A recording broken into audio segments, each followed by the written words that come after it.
So one good thing about graphene that we have seen from literature is that the solution of a metal graphene composite that we are targeting for our circuit breaker application has tremendous value to improve the sustainability aspect of the product if we are able to launch in the market.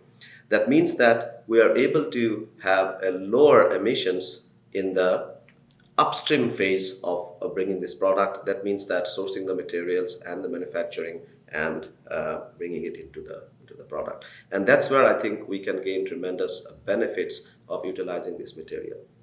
Overall, if you take the whole life cycle, during the usage phase also, we are improving on the sustainability part because we are targeting to eliminate service requirements for this product.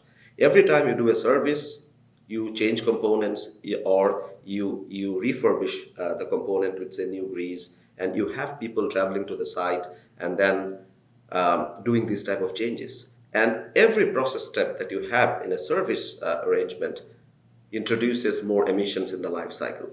So that means that if you are able to eliminate the service requirements for this particular product in its life cycle, you are also saving a lot of emissions in the usage phase of the product as well. So overall, if you see, I mean, there is a potential to get a lot of benefits around sustainability with such a solution from graphene introduced into a circuit breaker product.